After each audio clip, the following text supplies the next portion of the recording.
All right, guys, welcome to the first Tuesday coffee chat with John Willis from Special Operations Equipment, Jack Spirko from the Survival Podcast. I'm Nicole Sauce from Living Free in Tennessee.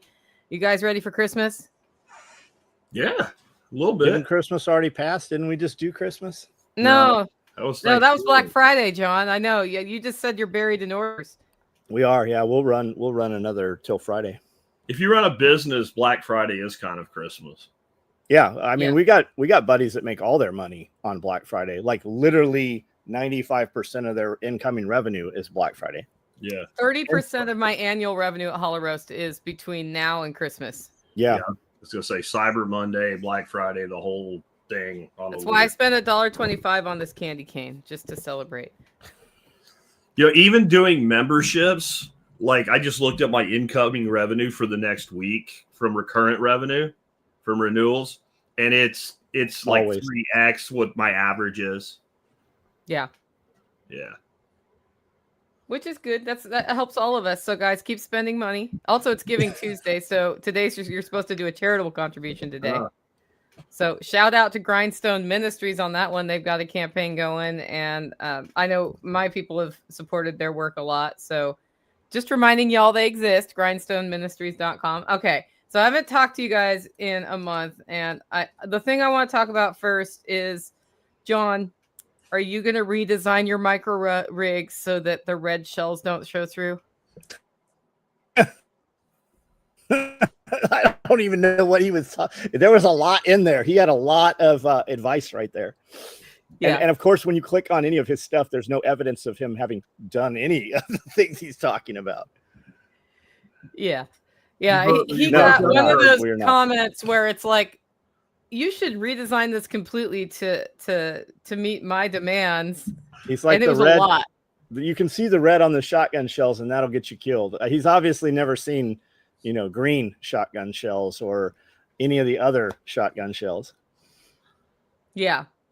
I mean, his body heat signature will get him killed faster, right? That's a real thing now. That is like, if you watch any of that stuff coming out of Ukraine, man, it's insane. And the stuff that they're actually allowing on social media is like, I think everything should be allowed on social media. If you don't want to see it any longer, you push a button and it just removes, But it's wild, the stuff that they are letting out there on social media. You know what they've done with the drones, man? It's kind of crazy. You wouldn't think it'd work, but it is. They've gone to fly-by-wire. Yeah, so we actually looked that up. They're putting like 14 miles. Yes. In a little, like the size of my thread. So I don't know how big the fiber optic wire is. We have about 3.5 to 4 miles on a 1 pound cone of thread. Yeah. Those fiber optic cones are a little bit bigger, and they're getting 14 miles. We just talked about that on the podcast last week. So I'm not surprised that you can transmit through that, because the core of a single mode fiber is only 9 microns. Whatever's coating it, though, to keep it from breaking in that deployment is what makes me like go, I don't understand, right? Yeah, man. There's guys walking around, and it just looks like just piles, like inches deep of spider web from all of that. They said that they're actually, for every one person that they're killing with a drone, they're utilizing 7 drones simultaneously. They'll have a big one for overhead view, and then they'll have the attack drones, and they'll have seven guys controlling that. They're actually losing and utilizing 7 for every 1 kill. There's the reason they're doing, for those listening, if you're not familiar with this, what they're doing with the fly-by-wire is it prevents jamming. Yep. Because as soon as they started using remote controlled drones, well, everybody brings out the jammers, and then the drone's lost and it just goes off and crashes into a tree or whatever. But when you're got a direct wired connection, that just seems like, though, like once you identify where the drone is, some sort of cutter drone. So it's going to be, is that what it's going to be? It's going to be like kite fighting, right? With drones with munitions on them, right? Like, because it's way easier to just know, like, okay, if this drone's going that way, that wire's over here. All I got to do is fly past it, other than try to shoot it down. I don't think they're getting the fiber optic from washing machines. A washing machine wouldn't have fiber optic. You might be thinking of something else in there. That sounds like the bullshit propaganda from 3 years ago at the beginning of the war, when they said Putin was running out of bullets and they were repairing tanks with parts from washing machines. That sounds like the genesis of that. Maybe. That didn't work out, did it? This is my favorite comment from Ed. Imagine if shotgun shells had shiny brass, we'd all be dead. So we make a rig we make a rig. It's been out there maybe close to 20 years right now, and it's just elastic loops, and it has shotgun shells, and there's 6. So as you use the 6, you rip this tray down, one pulls up, falls right into position, and there's 2 of those. So you have 24 rounds on the minimum, the smallest one that we do. And he says that you see the red will get you killed. And he recommended that we make a full tube, and we put them indexed vertical instead of horizontal, and that you have, I guess he wants us to put 8 or 4 or 6 on the face and change the orientation and fully contain the shotgun shell. For people that aren't aware, you can buy shotgun shells in tons of different colors. You can get them all kinds of different colors. You could also, there's plenty of guys out there. Prior to us building that, we made a rig that basically did the same thing, but had covers on it. There's plenty of guys making those. Like, no matter what it is you want, as stupid as somebody thinks it is, somebody makes that.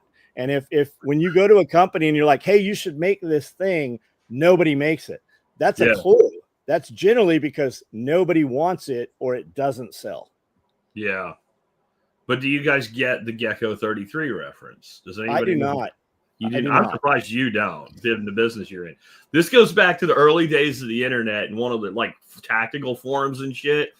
And there was a dude that showed up whose handle was Gecko 33. Is this the all your bases belong to us guy? No. This was a guy that was a mall cop. Oh, shit. Okay. At one of the biggest malls in America. And he goes on and on about he wanted some sort. He starts off, he wanted some tactical advice on some bullshit. And everybody starts like just dogpiling on the guy. And he starts running off at the mouth about all the terrorist things that they stop and shit. And you're like reading this. You're like, you realize after like the 4th entry, like this dude's serious. And then some dude comes out of like left field and starts defending him. Who's like, I also work for one of the people who have no idea. And the guy just baits him. The guy that comes in baits this dude all the way through. It's completely ridiculous. And then he starts at the very end. He tells the story of the terrorists that came into his mall. And what it comes down to is they were trying, this is how old it is. They were trying to steal the Dance Dance Revolution machine out of the arcade. Isn't this what Paul Blart was based off of? Yeah, this is kind of in that timeline, right? But then Gecko just goes away and he was never seen from again. And then there was a myth, like an internet myth for years. If you said his name too many times on like a forum, he would show up again. So when people like said it twice, he'd be like, don't do it again. And like this was like early 2000s, late 90s when forums were really before, social media took over everything and forums were a big deal. Yeah, Gecko 33. I bet you could still find it. Yeah, Mall Ninjas. Yeah. I think it needs to be a coupon code, Gecko 33. That used to be the insult, Mall Ninjas. He was a mall ninja, but he was dead serious. The dude that came in played him beautifully, and then at the end he goes through this elaborate, it's like you're reading a mini short story novel or some shit when he goes through this whole thing and, they popped up and we knocked him down, and luckily it was at night, but then the horror came in. We saw 3 of them. They were trying to steal the DDR machine. My kid's in his 30s. Him and his friends played Dance Dance Revolution when they were in middle school. That's how old that shit is. Somebody asked what we think about I was just going to read that one. Yeah. What do we think of the Pigeon Forge, Seymour area? Wife and I are looking at property to live. It's beautiful out there. Absolutely beautiful. It's also expensive because of that area right there. Super touristy. Love going there. Would love to live there. I would probably hate living there. Yeah, I'm not a fan of Pigeon Forge itself. The area is beautiful, but like the town itself, like I like Gatlinburg a lot better than Pigeon Forge. Pigeon Forge is very which they touch. Yeah, but if you get up into the hills, it's really nice. I think there's some stuff for sale for pretty cheap out there because of the flooding that happened last year. Yeah, it's incredible. There's a lady right there that has gotten eminent domain that has really got a ton of traction internationally now. They've come in and like shut her farm down and stuff. And it was pretty dirty what they did, but that's still ongoing right now. Okay, Second Light Farm. Do I know you? Because you're near me if you're in Crossville. He's a cool dude. He's on my streams all the time. Okay. He should be connected with me if he's that close to me. He should, if he's dude. If you're there, connect with her and her folks. Yeah. He's a real success story. I've got a document from him, and I just got to follow up on it today. This dude, like a while ago, was homeless, and he lived homeless for a long time. And he's built up like a huge success in his life. Got his life back together. Has a farm. Like, Nice. I'm actually going through the stuff he sent me. I'm going to be doing a show on it. I asked him to do an interview, and he was not really comfortable with that, but he was kind enough to write up his whole story. And it's so deep and so long that I thought he'd send me like a couple paragraphs and I'd read it on like a segment show. And I'm like, no, this warrants a whole show because it's a really amazing story. Oh, looking forward to that one. Nice. Yeah, I'm like an hour from you, and we do meetups, and you should come out. That's all I'm saying. Second Light Farm. I get out to Crossville from time to time because, yeah, it's kind of in the air. I mean, I go to John's, and that's a 3-hour drive. So, yeah, my video guy comes here twice a week from Crossville. Yep. We found 24 acres in Boulevard, Tennessee. Teresa's moving to about 4 hours from me. Is that near you, John? Where's Boulevard? So Bolivar's closer to Memphis. That's where the old asylum is. It's also where Chris Watkins lives. Oh, okay. Yeah, Chris Watkins, a cool dude. Chris is out there. Good dudes out there. Yeah, the thing I love about Tennessee at this point is that every time we mention a region, we know people in the area. Yeah. I've already started some conflict, I think. I mentioned that Dorothy and I are looking for a piece of property, a second property near you. And I've got like 4 different people trying to sell me on their part of Tennessee. Yeah. Not maliciously or anything, just like it's like, but we made a choice. Yes. And north of Memphis does not work in that choice. Like, that's pretty far away. North is almost on the West Virginia border. Well, and having the specific characteristics you want, West Tennessee might not be the best fit. Yeah. Not impossible, but not the best fit. Yeah, if we left here, we'd go east. Yeah. And where John's at is not bad either. Just if you're talking Memphis, I'm not. But when you talk like Smoky Mountains and you want those mountains and all that, like that's out east. That's east of here. Like it's beautiful here. Yeah. And we still get like the patchy fog over, it's pretty, but not like the mountains. Yeah. Yeah. But not at least like you have hills. you get out to Memphis, you have plains. Yeah. And you're close to all the other shit out there. Yeah, you might die, and not from a natural disaster, from a human disaster. Like, if you think Memphis is bad, try West Memphis in Arkansas. That's an interesting place. Ohio needs more people, Bob says. Ohio needs more people. Good luck with that, bro. Teresa Croft. Amanda and I went through the asylum. We were in there for 8 hours. I've got a 90-minute video inside the asylum that we've got up on the YouTube channel here. What is the asylum? It's a legitimate asylum. It was a Kirkbride asylum made in 1890 is when they stood it up. It was the big bat wing asylums. Okay. And it's pretty cool. Like there's 2 miles of tunnels out there still. Like everybody, there's a lot of disinformation. Huh? The ones we need to reopen and start. These are too far gone. They're massive stone buildings. Asbestos, lead paint. There is still a psych hospital there on the property. That's fun. Don't go to West Memphis. Yeah, Cody, my son, was in Memphis for a gun show this weekend. He said they had one of the main highways up there closed because there was a shooting that took place. And I go, yeah, but that's like a normal thing. You just happen to see it this time. Yeah. I used to stay in West Memphis on my way to Jack's, and then I realized that was a terrible idea. So I go, there's another place I will stop along there. But there's a stretch from Little Rock to Jackson where I get tired, but it's not necessarily the best place to stop. Yeah, there's one decent hotel. That's where Dave and I found the 90s dive bar or the 80s dive bar. I can't remember the town, but it's about halfway between Memphis and Little Rock. And if you don't, and there's the one we stayed is not a good hotel, but across the street, there's a Holiday Inn that's fine. And that's like the only safe space in that route coming down from Memphis through Little Rock. And I've stayed there many times. Yeah. But that's like the magic post-workshop sleepy area. Yeah. In my opinion, if you get out in the morning. So yeah. There's a reason I fly now, Jack. I was going to say, like, fly is the way, man. So Pip and I says, has Tennessee had snow yet? John, have you gotten snow? No, we thought we were going to get some ice. It didn't ice. It rained quite a bit last night. Everything is wet.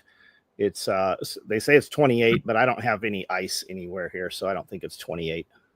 We had, it looked like snow, but it was just frost today. We were legit 28 degrees, and everything was, except under the big trees, it was, frost shadows. But it looked like light snow, but no, it wasn't snow.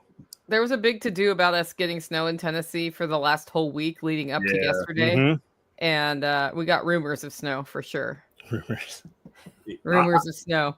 Where I live, I would prefer that it just not happen. No, it's not that I hate snow. It's that I hate snow in a place that is completely and totally unprepared for snow. And I don't just mean driving. Like the way things are built here, they're not built like they are in places where it gets cold regularly. So pipes are shallower. The whole building construction world is different down here. There's no snow removal or ice removal equipment of any kind. Their idea of snow removal or prevention on the road here is they take like the chemical trucks and they use like spray herbicide and shit. They fill it with an ice retardant and they drive around and spray roads. That's what their they do here. That's all they do here. But that's it. Yeah, like, that's when we had here. a really bad ice storm one year, they got an idea that they would take one of their like big ass scrapers and use it to break ice off the highway. And it was like 11 degrees out and still misting ice, and the freaking scraper got fucking frozen stuck to the road. We had a memorable one here where it was frozen for a week, basically. Yeah. And I have a microclimate in the holler, so we were warmer than up on the ridge. Yeah, sure. And the snowplow went off the road and got stuck in the ditch. So they were stuck there for a day or two until another snowplow could be sent out to pull the snowplow out of the ditch on the highway. Your road? No, the highway above. Yeah, I was thinking they don't come down my road, would be dude. surprised if it didn't end up in the ditch. Yeah, no, we don't.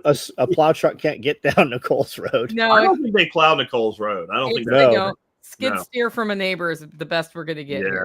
Yeah. There's places in like in Montana and Wyoming and all, and it's like God made the snow and He'll take it away. Yep. And you can tell where that's the case because the places where it's not the case, all the cars have the cancer, rot on them, rotted out from the salt shit. And if it's not a Southern car and it has no rot on it, it's from some place that they don't do that. So now you know. Beard supremacy movement. Nah, this is a temporary thing for whoever that is. Oh, that's Evan, right? It's Evan. So Evan, if you don't know, this is a experiment we did this year to see what this Jack looked like as Santa Claus. I even got my my Spearco Claus cap for wearing out and about. And but on January 1, this is going away. When I come back after our Christmas New Year's break, I will be back to the normal guy. But it's been kind of cool. I just have these places where sometimes it doesn't agree.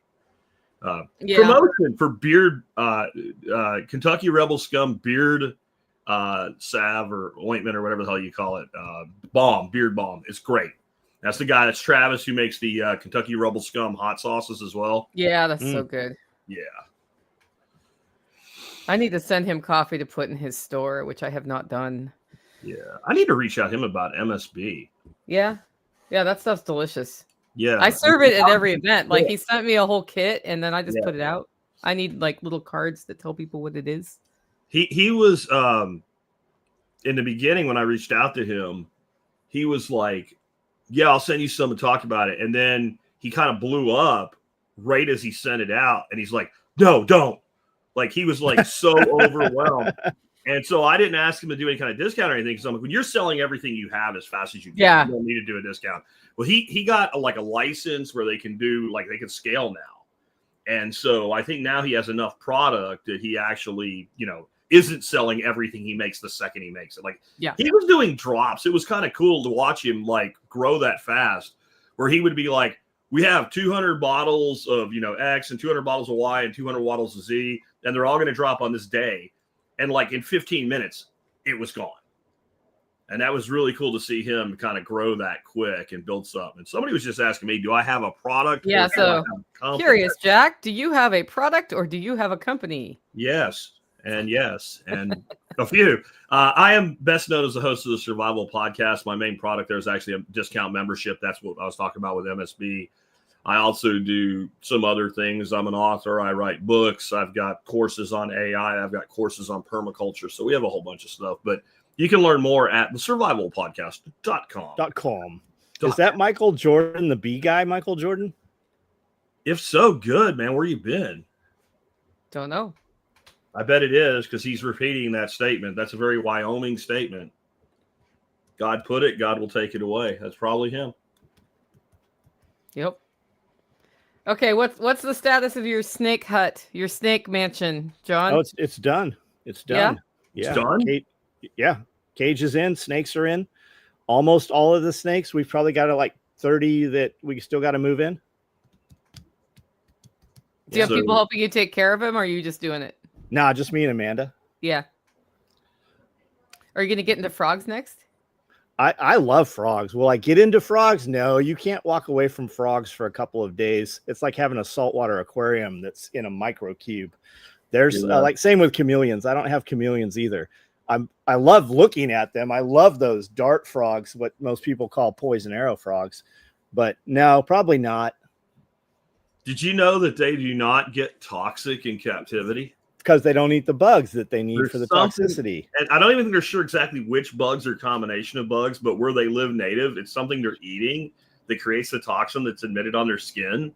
I learned all this from our buddy David, right? Yeah. Like, he keeps those. And John's right. You don't have to be like there every day with them, but they can't go like 3 weeks without being fed. Where a snake, like, you can feed them once a month if you're feeding them big enough, and there's no labor to it. But you and Amanda are doing all those big voids and shit. That's a lot of snake shit to get rid of. Yeah, Cody too. Yeah, Cody too. We run through it all and do it all in, a couple of hours. We have everything handled. I do the rats. Twice a week I do the rats, and we're producing so many rats the urine load is high. So I kill off like 5-gallon buckets full of rats of different sizes. And then we just go through and feed. And while the mouth is occupied, we spot clean the cage at the same time. Okay. So you're killing and cleaning. You're not killing, freezing, or you're killing and feeding. No, we do freeze also. We produce more than we can feed right now. Yeah. We have a commercial freezer. When people come in the kitchen, they're like, what's that in there? Because we have the glass front ones like they have at Dollar General. They're like, what is that? I'm like, I don't know. What do you think it is? And they're like, ew. I go, hey, you're in my kitchen. Like, use the other freezer. We eat weird around here. Just deal with it. Yeah. It's full. And then our buddy at Paragon, when you look at his freezers, and he's got probably 50 freezers, chest freezers and vertical uprights, and they're full of like baby pigs. He's got massive, retics and berms and anacondas and stuff. Do you ever throw like surplus rats to your dogs? We do on the clean outs. Yeah, we do. Yeah. My dogs get a lot of rabbits. Anytime we have rabbits, which is all the time. We always have litters of rabbits. But my problem is we make so many rabbits, I let the rabbits get too big. And now we've got a big rabbit, and that's dog food. It's too big for the snakes. When you have big snakes like that, a lot of these dudes, they feed these snakes like every 3 months on the big ones. They're big breeders and stuff. Well, you've got some big enough to eat a pretty big rabbit. So we gave that. I've got a 16-foot retic, and she ate a 12-pound rabbit, and 12 pounds was big. Like, it takes too long for her to eat it. Well, we're like, hurry up and get this so we can get you back in the cage. 10 pounds would be good. I'd ideally feed her like between 6 and 8. So Evan has a good point here. I know lots of people are black-pilled on tech stuff these days, but I've never been more inspired. AI, Python scripting, 3D printing, laser, etc. are allowing me to do the work of an army. Yeah, Amanda just bought 2 more. I think she's got 6 3D printers right now. She just ordered 2 more big ones on the way. We've been looking at that X Tools thing. I know it's super packaged and very limited probably to a lot of the stuff that Evan can do, but that company X Tools has a turnkey out of the box laser, 3D printer, wood carver, like metal CNC. It's all desktop stuff, but I mean they've got a laser welder out there, and it just works right out of the box. That's what I needed for a 3D printer, Jack. How about you? Yeah, definitely. I've got a Creately if anybody wants it. I gave mine away to somebody who wanted to mess with it. We were at dinner last night, 15 minutes from the house. Amanda's got an app on the phone. She's reloading these things and telling them what to print out. She's got 4 spool AMSs, so each printer will print 4 colors. It's amazing watching these things, the things they create. They can do chain link, and you don't have to snap it, break it, or anything. It just works right off the bed. Yeah. My thing with 3D printing, like, it makes sense to me because you guys can manufacture and sell, and you're set up for shipping. To me, I would only be doing it for myself. I bought the Creately a couple of years ago so my grandson would get into it, and it did not take. If you're not selling stuff, I mean, I don't know how many gadgets, unless you're printing guns, which a lot of people do. And I have lots of guns. And if I want a gun, I just buy a gun. But if you're not doing one of those two things, I just don't know that it's really worth having. I don't need that much stuff off Thingiverse or whatever. I think it makes sense as like a neighborhood purchase in that case. Yeah. Like if you have a community, you can all have access to the central office thing. Yeah, and I think that's a really cool way to do it because there's times when you need something, and the fact that even if it takes 18 hours to print it, but you don't have to go somewhere or order it and wait for it, that alone is probably worth having. Yeah, Amanda's been making these really cool skull, like helmet holder things, hat holders. Yeah, you can.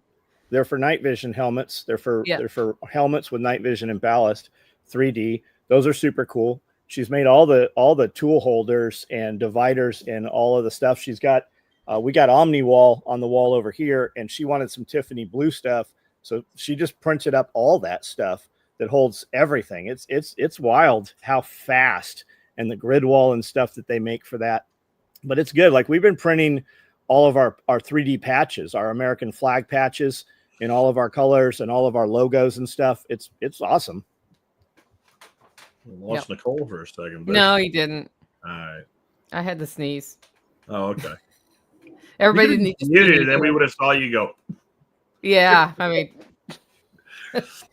Yeah, so I mean, Evan says he's using his to make jigs that would cost thousands for a designer. Yeah, and that makes sense when you think about what Evan does. Prototyping, rapid heat prototyping is cool. Like the only thing I printed 2 things that were really useful to me. One is a thing that holds a spoon when you're mixing your coffee, and it says coffee, so it looks cool. The other is I printed these 2 strips, and each holds 4 DeWalt batteries on my pegboard where all my tools are stored. That's it. Everything else, and then I started getting the would not adhere to the board, and I got pissed off at it and just quit dealing with it. But my understanding is since I bought that, some of these new ones are just take it out, print, like printing a computer printer.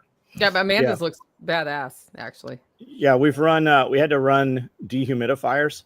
We just added a second dehumidifier yesterday. That's the biggest thing that seems to affect things is the humidity in there.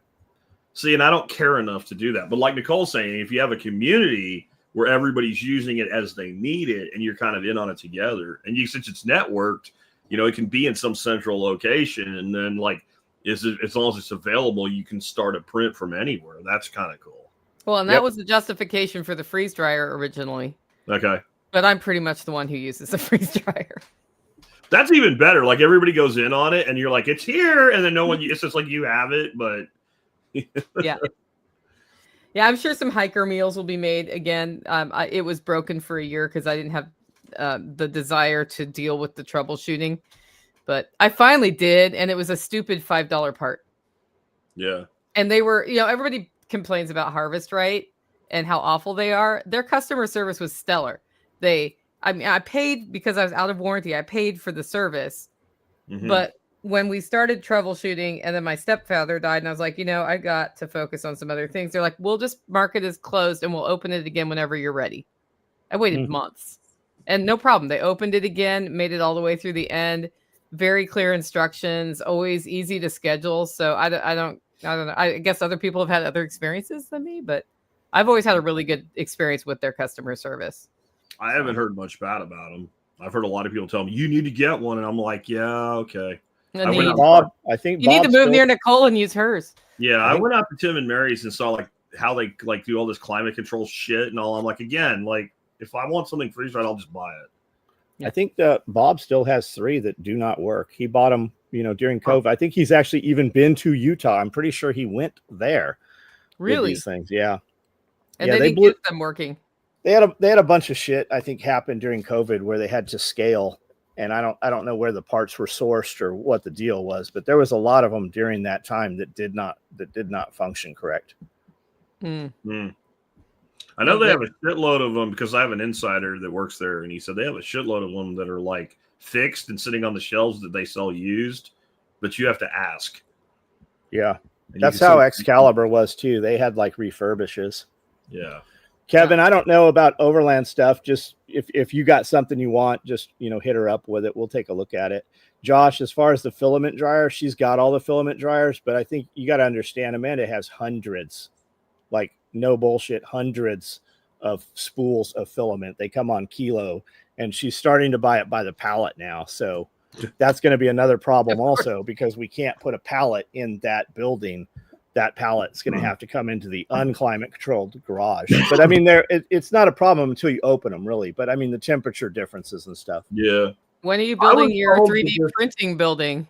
This wouldn't work for you, John, because you're scaling. But I was told, like, if you have filament that needs to be dried out, just throw it in your Excalibur at like 90 degrees and leave it in there. Yeah, there's too much of it. Like when she's running machines right now, if there's 6 of them running, that's 24 kilos, 24 spools of filament that's running through there. So the easiest answer was just to climate control the building, which has worked. And there's different levels. When you buy a $200 dehumidifier, that's way different than a $1,000 commercial dehumidifier. They're two different animals. Yeah. So how much who's got this one? I don't fucking know. From magnesium anode rod to an aluminum anode rod in my home water heater. I am on city water, replace mag with mag, but H2O is smelling. What's the purpose of changing to aluminum from a magnesium? Is it because of the smell? I don't know the answer to that. Is it reacting with your water? Maybe treat your water first. Yeah. Would be easier. Well, and the smell then should only affect the hot water side. I guess that sucks when you're taking a shower, but it's not affecting the water.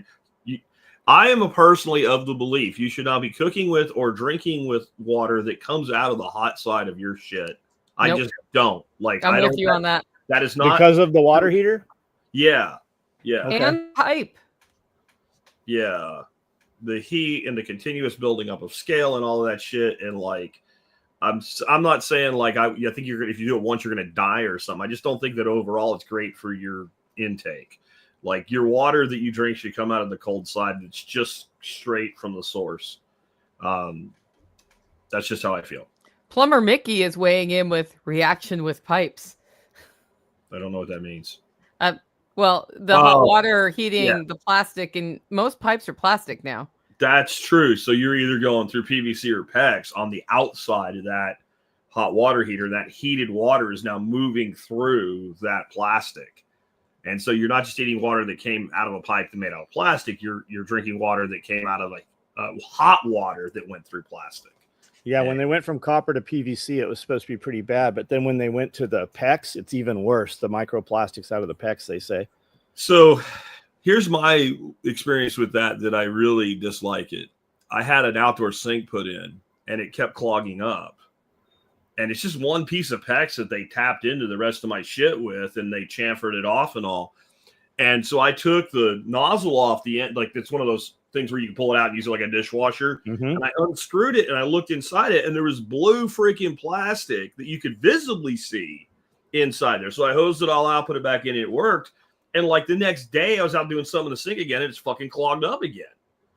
And I cleaned it out and found blue plastic, which is the color of the PEX, inside the freaking thing like 8 times before I finally got pissed and I just yanked the little filter out of it.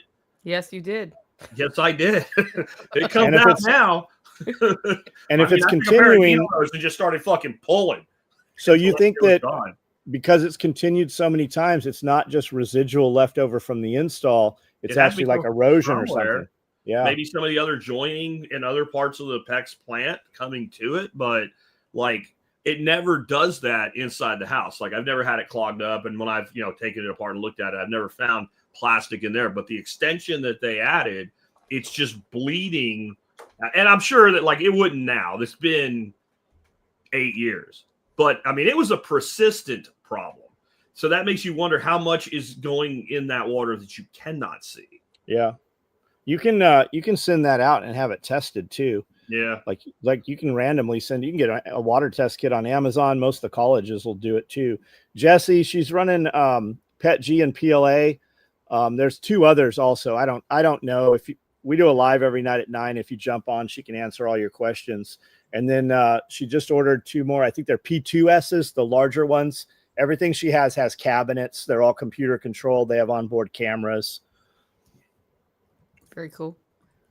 Well, I'm going to use the opportunity of the plastic fear to bring up the Hollow Roast Classic tin, which it's not coated on the inside. So a lot of cans are coated on the inside. So if you're worried about getting microplastics in your coffee, you can now ship it from Hollow Roast in this tin for free through the end of the year. It's going to be a $1 upgrade after the beginning of the year.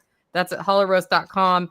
It is great. This way you can get whole bean. It's roasted to order, put in here. And the only plastic you got is the lid, which you don't have to use. In fact, if you put in your comments you don't want the lid, that's fine. You can get this can, you pop the top when you get it, and then you can pour it into your mason jar for storage.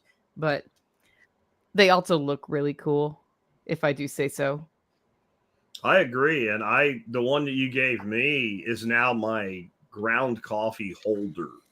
So when I dump your coffee into my grinder and I grind more than I need for that batch, I take the thing and dump it in the can, and then the can sits there, and that's my reserve for the next day. I learned from power outages. I always grind enough coffee for the first batch for the next day. So I don't have to, like, if the power goes off at night, I can still have my fucking coffee in the morning without going out and getting the generator, because then I'll just use a French press or an AeroPress or something. Yeah. Yeah, we designed them so you can, when you use them later to organize your bolts, you can just write it in here. I love that too. I think that's really cool. I think it's worth buying that just for the cans. Yeah. Look at it like you're buying the cans for like $10 a container, and then the coffee's cheap. Exactly. They've been flying off. They've been flying.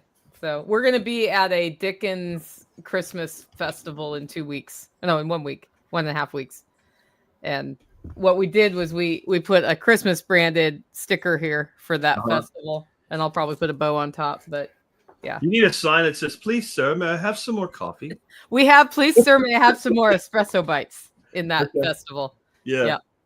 Please, sir, may I have another espresso bite? Yeah.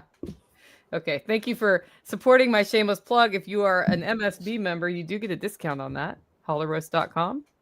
You can pair it up. Probably coffee for the year would pay for your MSB. Just saying. Yeah.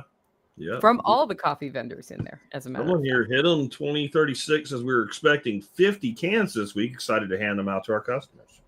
Yay. Who's hit them? I recognize the handle, but I can't think of who that is. Well, is that Brent?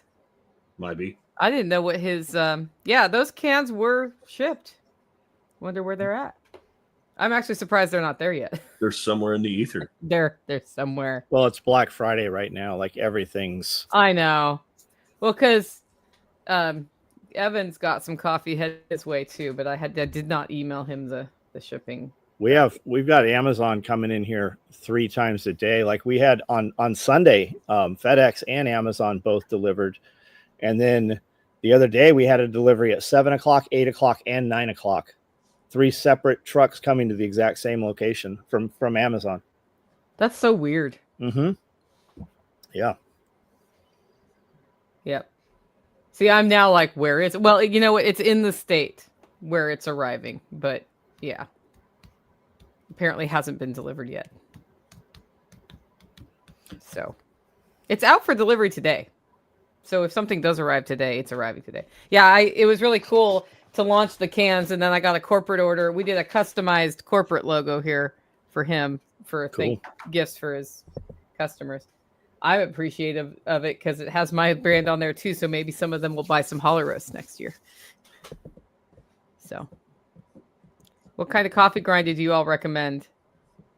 Jack, you have a recommendation you like. I do have. Mine's expensive. Right. That was good. That was good. Yeah, I learned about that from you. So I'm a Vivor rep. So if you guys want to buy it and give me $1 or so, go by my site first and just search for grinder, thesurvivalpodcast.com, or go to tspaz.com. But this one, if you look at the post, I think I said it was like on sale for $60, $62.99. It's not. The last time I ran that as an item of the day, it was in June. But I like it. I've been using it for over a year, and I have not had any problems with it. The only thing I'll say about it, I think a lot of them do this, though, the burr grinders, is you fill the hopper, and sometimes while it's grinding, you'll hear it rev up, and the beans kind of bind, and they don't want, and you kind of have to stick your hand in there, and you're not going to have your fingers ripped off or anything. You just kind of stir. But just don't stick them all the way into the thing. Yeah, what happens is right where they enter the burr portion of the grinder, they kind of don't. If some turn sideways, they'll kind of stop feeding. Because I know even your like super expensive all-in-one integrated space machine sometimes does that. It's because you drink dark roast. Oh, They're stickier. Is that real? Yeah, that's real. Because they're roasted longer. Is that why? Yeah, so some of the oils come out more, and it makes them a little stickier, so they can bind up. And then in a burr grinder, if you think about how it works, it's just easier to. Doesn't have a whirring blade, basically. When I open the coffee, I want to look in, and I want to see that shiny shellac coating from those oils. That's the kind of roast I prefer. Not all, but most of the time. And yeah, you're right. And that does make sense that they would stick a little more. They kind of stick together is what it is. So what I like about that burr grinder is that you can pull it all apart and really clean the internals fairly easily. I did a video, though, on how to get it back together, because if you don't get it right, then it stops working and you think you broke your grinder. You didn't. You just don't have the cogs seated correctly on that. So, yeah, that was my only flaw I found with that one, really. Yeah. I have no problems with it other than that bind up. And yeah, I took it apart to clean it once, and I don't even think it was necessary. I wonder where mine is. Maybe it's at Mom's house. You might have gave it away because you have like a super badass one. I know. I just use a commercial grinder. That's the funny part is people say, what grinder would you use? And the answer is I have a commercial grinder. So yeah, so why would I? Today I had coffee with somebody at the B&B who was traveling through town, and I went straight out to the commercial grinder and brought it down. Yeah. I get the same question with podcast editing, and I'm like, you don't want to know what I use. I use Sony Vegas because I was in a video editing before I started. And it's like, now it's like a $1,400 software suite if you buy it new. I'm like, you don't need that. And I'm like, well, why do you use it? Because I have it. Because I have it. I've been using it for 17 years, and I can literally, like right now, I could be editing in Vegas like this while talking to you. And I don't want to learn a new platform. And when they stopped renewing mine and they said it's not supported anymore, somebody, I won't say who, got me a cracked copy of the latest edition. So, like, it is what it is. And I use GarageBand, which is affordable and easy to use. And anything you can't figure out how to do, you can go onto YouTube and type in the thing you want to do and watch a video that's too long to explain what you want to do, because they have to talk about other things before they talk about the thing.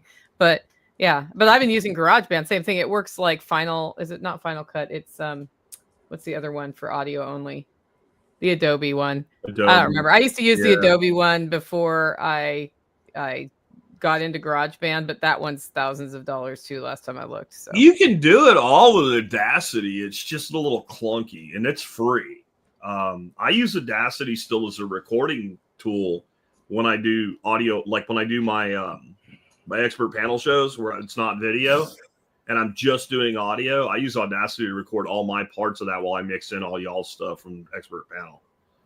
And it works great for that. It's just, it's to me, editing, like if you want to just trim something, it's great. But when you start adding layers and shit, it's just clunky. Yeah. John, what editing software do you use? I don't edit anything. Right. he's doing it the smart way. Yeah. Like I mean, we do. I have all the stuff. I've got a $5,000 camera in front of me. I got a $6,000 camera over here. I've got a couple $2,000 cameras. If you see content I shot, I just shoot it on this.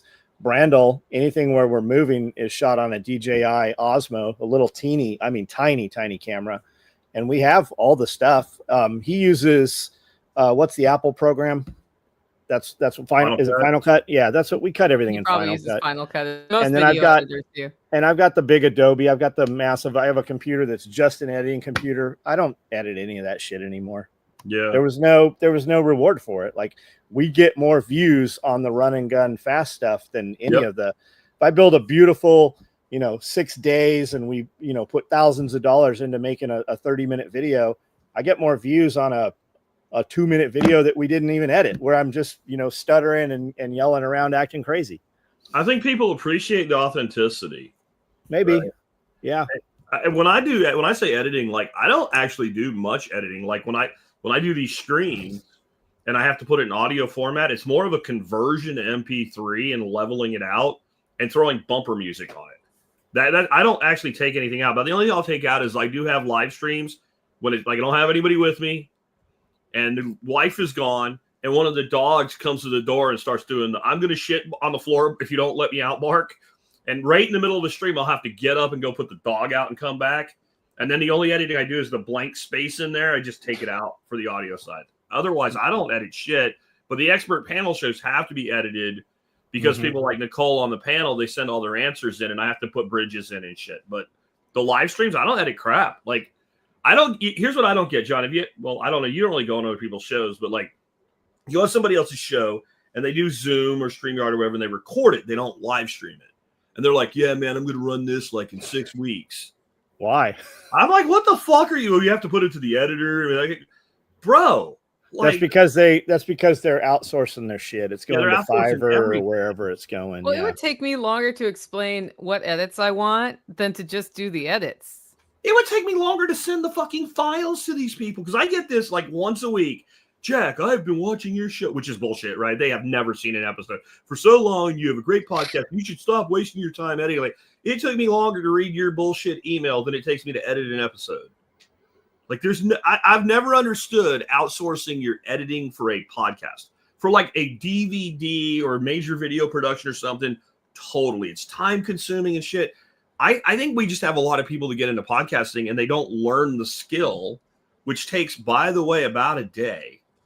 And so they don't know that, frankly, I think a lot of you guys are being ripped off that are out there doing your shows and have somebody else editing it. Oh, fuck yeah. Oh, yes, you are. Skills, though, right? Oh, oops. I forgot I had that on. I got to turn mine on. We got to play with that. Yeah, the first skill is editing, like just physically using the software, super easy. The second skill is planning and recording your content in a way that makes it easy to edit. No, it didn't work. A lot of people paying these. What's up? A lot of people paying other people to clip their stuff. They're just using Opus Cut or they're using one of those, generator softwares. I had a video dude that was really good in the beginning, and then I started having a bunch of stuff happen, and he was using Opus Cut. And I said, hey, every time I go to log into Instagram, and I've got 140,000 people on Instagram. We've developed that account for a long time. I was logged out and it said, we detect AI video because he was using that nonsense. And I go, look, I don't care what you're doing, but whatever you're doing, stop doing the thing that's getting us logged out because they're threatening to take the account. It's causing problems through Meta. And he kept doing it. And I was paying this dude, I was paying this dude $5,000 a month. He was in-house. He was here doing a lot of shit, but our view count went down. Just like Angie said, CapCut. I use CapCut because Tim said he used CapCut. When you use CapCut, there's a watermark. You got to pay for the higher level to get the watermark off of there. But all of those content platforms, they know you're using AI. So if you're doing a lot of shit and you're not getting any traction and you're not getting views, they are penalizing you for using those shortcuts. Like, you would be better off trying to grow your content. Just have an intro and an outro if you're going to have one, and just do raw footage. Like, that's what people are watching right now. Like, YouTube tells you what they want. Like, if you just take their creator studio thing or you go through and watch the videos, you can just follow YouTube channels and they'll tell you what the trends are. Just like on Instagram, they'll tell you what they want you to do, what linked video and what they want and don't want. But a lot of people are paying people and they have this perception that they're doing so, and they're not doing anything. They're just, you were too lazy to, watch the 30-minute video they watched. Yeah.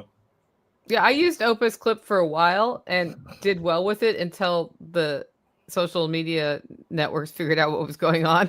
Well, there was a brief window and then a lot of people will, you'll give them a 30-minute piece of content, right? And then your guy will cut it up through Opus Clip. If they bother to watch your content, that's where the downfall is. They didn't watch your content. If they listen to the 30-minute clip, they would know where the hooks are, because Opus Cut's going to cut it, and they're just going to put something up on your Instagram, Facebook, and TikTok. It's not going to make any sense. Had they moved it 3 words earlier or 3 words later, they missed the important part. They missed a couple of words that would have made the video actually work.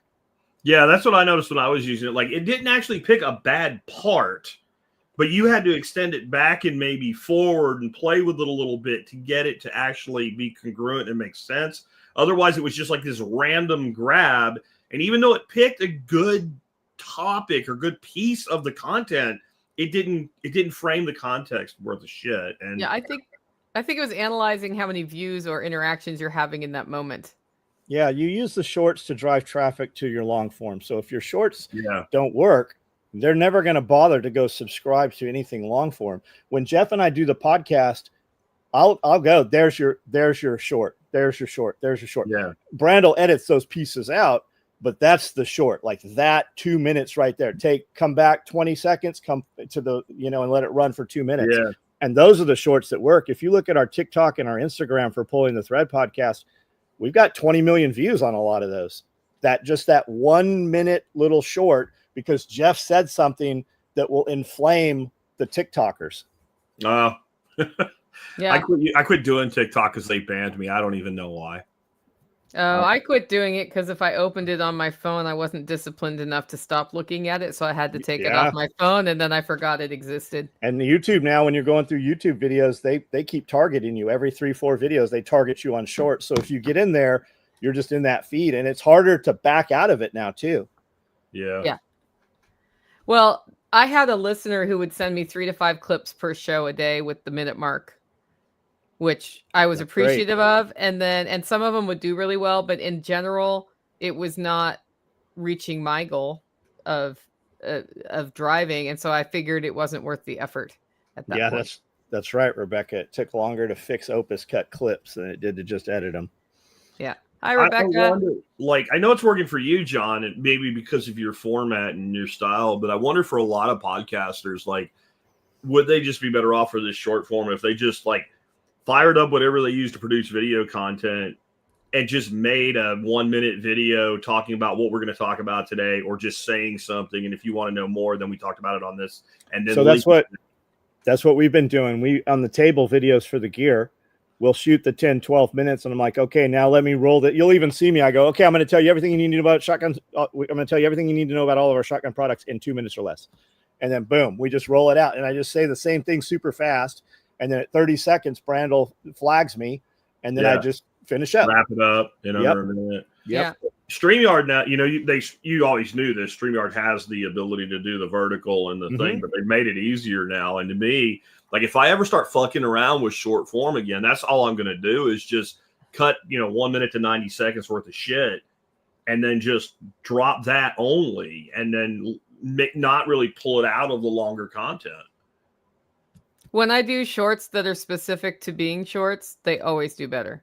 Yeah. And on my channel on YouTube, if I do a 2 to 5 minute video about how to do something or about the hauler, those do better than my long form. My long form does best as an audio podcast. And for solo people, John's got all these people around him and shit. You have some people, but not always when you're ready to do something. I don't have anybody when I'm producing. The fact that you can create that vertical view for, TikTok or Facebook or whatever. And then as soon as you hit record, you've got a timer right there. So you don't need, somebody going, you're at 30 seconds or whatever, and you can just kind of time your shit. So I was going to do that for TikTok. I was going to change the name of my channel to Uncle Jack Says, and just basically start talking to all these young retards that don't know how to talk to women and shit. And then just use that to filter people into my show. And then I logged into TikTok one day and said, your account has been permanently banned for violating our community guidelines. And I'm like, you know what? Fuck y'all. I don't have time for this shit. And I know I was getting throttled there anyway, because I dropped some short form content on there, and it would in 30 seconds, nothing would happen. And then for 2 minutes, it would just scream up to 800 views, and then it would just die. So it's the content was hitting, and they were somehow using something to throttle it. And I'm like, I don't have time for this shit. I just don't. I got put into timeout for using the word retarded in reference to That's the design of a mechanical device. When anybody bitches about the word retarded, I just tell them that's fucking retarded. I said that's what I got. They got me for fag and they got me for retarded on TikTok. I only did like 3 live streams, and I'm like, did you just give me a demerit for saying retarded? And they hit me again, and that's when they ended my stream. What a bunch of shit. I mean, look, they banned my personal TikTok, but our big one is there. And like, we do way more shit on the big account than the little personal account ever did. I've never used that word in reference to a person with a disability. No, of course you didn't. No, you see that senator from Ohio that said he's going to vote against redistricting because Trump said retarded? Yeah, they've said a lot of stuff on lately. Facebook, if you go look up the actual post, like 8 out of every 10 comments is somebody telling him that he's fucking retarded. Yeah. So far, we haven't been dinged on YouTube for this word that we've used 90 times. Yeah, I think that's kind of waning. Like, they've given up on censoring the word retard. Like, it just isn't going to happen. Like, it's, when everybody's super, nobody's super. When everybody says retard, you can't censor everybody. They don't like the word, but don't know the meaning. Yeah, it's like calling people Nazis. They don't know what that is. They have no idea. They're using a much more insulting term with no context of the term, and how it's not just insulting the person you're saying it to. When I heard a guy yesterday said that the thing they built in Florida, alligator Alcatraz, it's alligator Antschwart, whatever. Like whatever the big Alcatraz. No, the big Nazi concentration camp, Auschwitz, right? Okay. Auschwitz. Right, it's alligator Auschwitz, and I'm like, do you know how fucking insulting that is to somebody whose family fucking actually died in fucking Auschwitz? Right, when you're making that comparison, this is a place this guy's going to stay for a few days before they send him back to where he's from, and that's the same as putting people into a place and starting to gas chamber people. It's exactly the same thing. A guy sent me a video yesterday about how all this is being used to control people, and it was about the Charlie Kirk thing. And he said, but the really horrifying part of the Charlie Kirk thing isn't what you think it is. It's the fact that people cheered for it. But it's the why people cheered for it, because we've become so desensitized by constantly having the most extreme version of both sides of this bullshit shoved at us that you naturally, when you see only the extremes, you go, well, fuck. Okay, I don't really like either one of these, but if that's what I have to pick from, then I have to, like, I can't do this, so I have to do that. And it doesn't matter which one you pick, it's something will motivate you that direction. And then the other people become non-fucking human to you. And that's the real goal, is to become non-human. And he quoted some big revolutionist from Romania. And he said that this guy said that communism really fell apart in Romania when we all stopped believing the lies and repeating the lies. And it wasn't the government that actually, decided to stop doing it. It was when we simply decided not to believe anymore. And then their fantasy just collapsed. And that was the end of the true, the communist dictatorship in Romania. That sounds like an Overton window thing. Yeah. Yep. Because the reason we're talking extremes is to widen that window. Yep. To then flip people. Yep. My mom and uncle bought this shit hook line and say, oh, okay. I understand now. Yep. Okay, I've got a start item from Ed. Hey, Ed. Which gives me more caffeine, light or dark roast? Coffee time with Nicole. The answer is technically the light roast is giving you more caffeine, because if you're going per volume and not per weight, it's more dense at the time. And so it's like smaller but more compact, so you're getting more coffee bean and you get more caffeine in the light roast. They do say that it burns it off. I don't think that's true. I haven't found that that's true, but I could be wrong because I haven't gone down that trail completely. But the answer is it's not a large amount different. So coffee beans where it's been bred to have higher caffeine has higher caffeine, or if they have infused it with additional caffeine, that's how you get more caffeine. Personally, my goal with coffee is not how much caffeine can I get in one cup. It's not an efficiency thing. It's a flavor thing. So, and I like the feeling on these cold mornings when there are rumors of snow, to have a warm cup in my hand just before I get started into beast mode, which actually today beast mode starts after this podcast, but where we're going to make a gajillion of these. A gajillion. Not quite, but yeah, it's a lot of gift wrapping right now because we had free gift wrapping through midnight yesterday. Oh, God. Well, today if you order now, you get free espresso bites if you're an ounce of espresso bites in a cute little package if your order is over $30. So I fell for the add $5 to have this gift wrapped on Amazon once. Yeah. And the thing came, it was just like a red fucking bag with a pull string. Yep. It was like a 50-cent gift bag. But you didn't have to do it. But I didn't have to do it. Right. I'm like to wrap it. And it was like something I wasn't shipping to the person, but I was like, I want to see what they do. Like, do they actually they used to have you go in the mall and you could have your shit and they would do it beautifully. 6-inch ribbon curls. There's a breadcrumb. Right. And they would do really nice wrap jobs for you. I'm like, well, is that what they do for $5? Because then, well, no, they just literally was like this cheap ass Chinese bag and with a pull string. And I'm like, well, shit, I can do that. That's not. And it's like a brown ass Amazon bag in there. They didn't even take it out. Amazon's crazy. Like, we'll get a box that's the size of this table and it'll have this in it. Like, oh yeah, that's crazy. And there's no rhyme or reason to it. Same with Chewy. We get these bags of feed from Chewy that are 45 pounds and the box is form fit. We get another bag that's 45 pounds for the ostrich feed. And it comes in a box. It's the same size bag, same weight, but the box is 3 times bigger. So this massive 45-pound bag is rolling around. And when you pick the box up, it collapses. Yeah. But it's the same. It's from the same place. They ship from the same thing. We'll get something a little about that big and it'll be in a box that you could have fit 20 of them in. Yeah. Cody, just a load of paper in there with it that does nothing. It starts fires really well.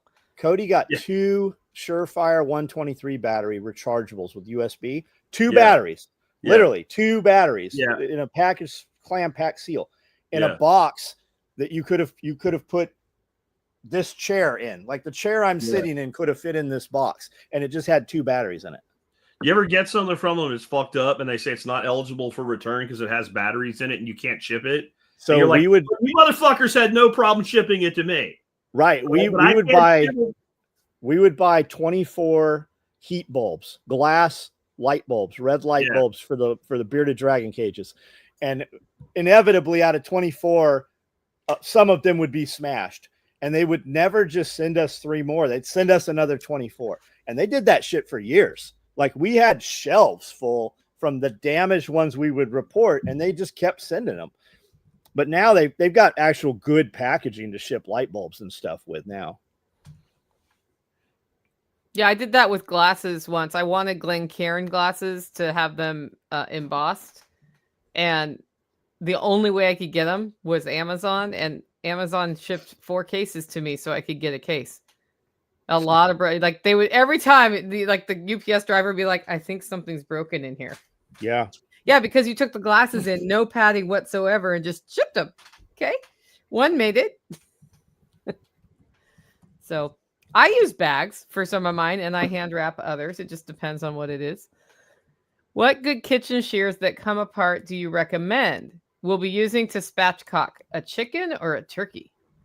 I use a cleaver to spatchcock a turkey. Mm-hmm. I don't do spatchcock turkeys. I don't. No, I just take the breast cutlets off, and I take the leg quarters off, and I throw the core in a pot to make stock and gravy. And it's really easy because you have 4 pieces. And you put a thermometer probe in each one, and you throw them in the oven or on the smoker or however you're making it. And as each piece comes to temperature, you pull it. But you have some shears that you used to like that separated, right? I do chickens that way because they're a much smaller bird, and you can do it. I have, the easiest thing to do with chickens is just, kitchen shears, straight down the backbone, and you can do that. Do you have a preferred? I think that's what they're asking. Do you have a preferred one? I did. It was made by a company called Red Yeti Ware, and they went out of business, and then they supposedly came back, and it was Chinese knockoff bullshit. So now I just recommend Fiskars. Fiskars? Biscuits. The big things you want with kitchen shears is you want micro serrations on the edge. You also want them to be able to come apart if you're going to be cutting chicken and shit. You do not want some sort of like ectoplasm growing in there, so it needs to come apart. And then a lot of them that seem like they're great, the problem is once you open them hard enough to get a chicken, you'll go to close it and they come apart while you're cutting. And the Red Yeti wares were brilliant, and I don't know why they went away. I think because they only had a couple products, and you can't really build a product set with 2 or 3 products. But the Fiskars are really good. They're not as good, but they're really good, and they're like $20. I have a set of your original recommendation right now that are on their last leg. Yeah, like even mine. The handle coatings coming off, and mine. The grips got all sticky and shit to where like you use them and you had like print on your fingers, and I'm like, okay, that's time. 9 years. It's time to give up. If I would have known that would have happened when I found them, they were like $15. I would have bought like 10 pairs of them, and I would have like had a pair until I died then. But that's John's strategy.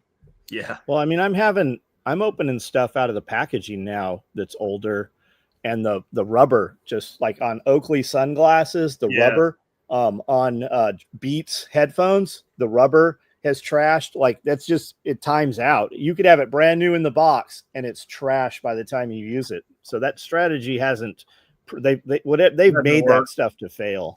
Yeah. We know what that is, guys, right? That's designed obsolescence. Yep. Because I still have shit that my grandfather owned that still works, right? And so don't tell me that in 1930 we had better technology than we have in 2025. We were talking about that this morning. Look at like 100-year-old pencil sharpeners. Look at pencil sharpeners from 100 years ago. It's insane the intricacy that they had in those things, and they still function. There's a whole like underground cult of pencil sharpener collectors. You can see it on eBay. They've got $100, multi-hundreds of dollars of pencil sharpeners. I used to have the old wall one, and I don't know what happened to it. I feel like the teacher had on the desk. Yeah, and it was left in the workshop down here, and I wish I knew where that was because that thing was great, and we needed a pencil sharpener the other day. Yeah. So Ian says Kangshan shears, Kangshan. For $20, I'm going to order a set right now. Yeah, and he's a chef, so he might. Yep. So I'll bring them up. He probably has some experience. Josh, what do you like? What do you like for shears, $20, so I'll put them through a trial. I mean, like, they look pretty damn nice, and they look like they meet my requirements. They definitely come apart. They definitely have micro shears. That joint looks to me like it's not going to be a problem. The joint on them where they come apart on you while you're using them. I bet the only negative is going to be they're going to do the same thing over time, but that's to be expected at this point. With that, plastic will probably break down. But if you get 8 years out of them for $20, so they're going in the cart right now, and I'll order a set. And if they work out, I'll add them to the catalog. Awesome. Yeah, let us know because I'm. It's time for me to replace.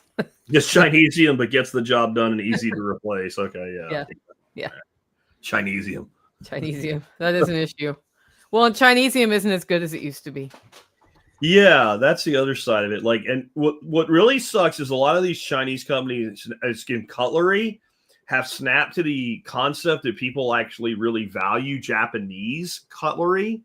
So they market their product as though it's Japanese. So you think you're buying Japanese knives or Japanese whatever with Japanese steel and all, which the Japanese make some really badass cutlery, but it's not. And they kind of bury it. They'll even call it like something that makes you think it's Japanese. They'll even put Japan, but they'll put like Japan style or some shit on it. But then in fine print, you'll see manufactured in China. And that's what's made Amazon really hard to use as a general rule now. Because every time I'm looking for something, I need a replacement lid for a casserole dish that it just wore out, right? Yeah. And they make silicone instead of plastic now. So now I'm saying this Pyrex dish, silicone.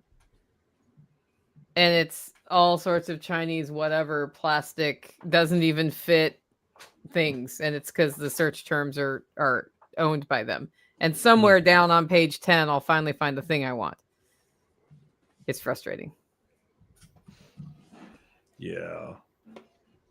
They also lie a lot of times too. You'll look for something and then it'll come up and you're like, that's not what it looks like. It's what you said, but it's not. Yep. Huh.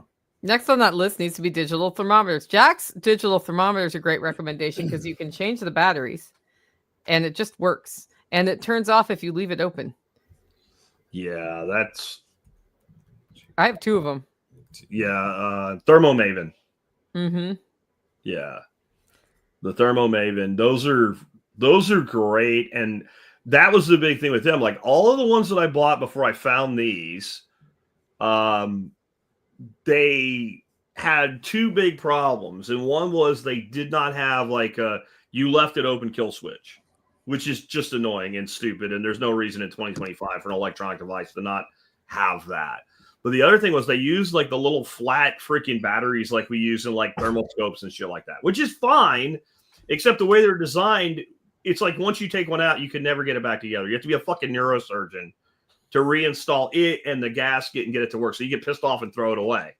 I found these, they use a freaking AA or 2 AAs, one or the other, I don't remember. And they work great. They open beer bottles. They have a magnet on them. They're accurate. And they have an auto cutoff switch, and they're 20. And it's instant read, which is important. Yeah, yeah. And I get a lot of utility out of them, and they also show me how inaccurate a lot of other like high technical thermometers really are. I actually, with that tool as my baseline, figured out that the cheap ass Vivor probe thermometers are more accurate than the very expensive meter block thermometers.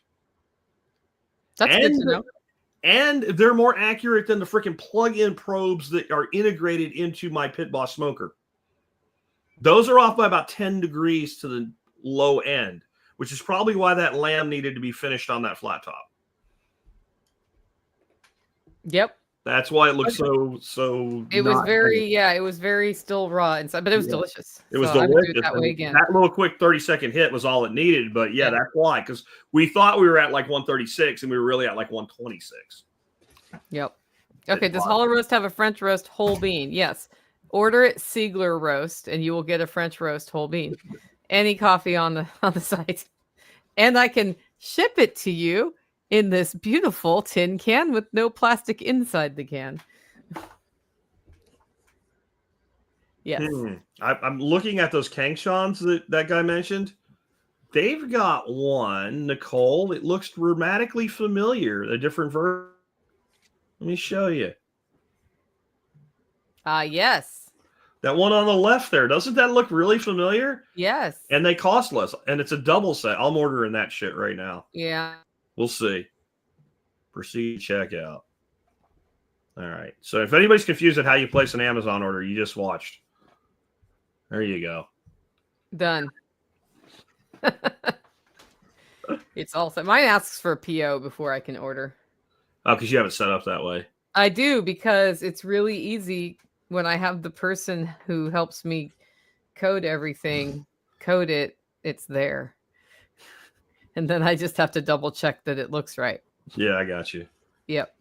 Because my PayPal debit card is a business one, I always get you need a PO at Lowe's if I use it to pay. And Is that why they do that? Yeah, because it's a business card. Yeah. You can just tell them, like they say, well, is there a PO with that? You can just say no, and they'll bypass it. Yeah. But you could just also make some shit up. Yeah. Date. R739149 Yeah. And you can see the guy. I noticed this morning when I went into my Amazon shopping cart, I had 20 notifications that things have gone up in price or doubled. And I thought, well, maybe it's because Black Friday's over. But a lot of that stuff that was in that shopping cart had been in there for months or even a year. And that a lot of stuff has, in fact, doubled. Yeah. Really? Yep. Yeah. Well, that's not a surprise, actually. Yep. And a lot of shit's doubled that shouldn't.